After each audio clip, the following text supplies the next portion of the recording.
ദൈവം തന്ന നല്ലൊരു ദിവസത്തിന് നന്ദി പറഞ്ഞുകൊണ്ട് ഇന്നത്തെ തിരുവചനം നമുക്ക് കേൾക്കാം. ലൂക്ക അധ്യായം 18, 13 വാക്യം.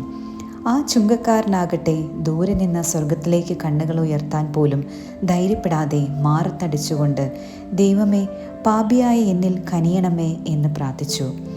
വേദപുസ്തകത്തിലെ ഏറ്റവും ശക്തമായ കർത്താവിൻ്റെ സാന്നിധ്യം അനുഭവിച്ച് ഉടനടി പ്രാർത്ഥനയ്ക്ക് ഉത്തരം ലഭിക്കുന്ന വചനഭാഗമാണിത്.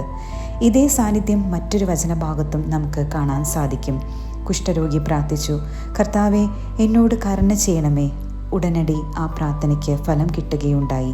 ചുങ്കക്കാരൻ പ്രാർത്ഥിച്ചു, കർത്താവെ, പാപിയായ എന്നോട് കരുണയുണ്ടാകണമേ.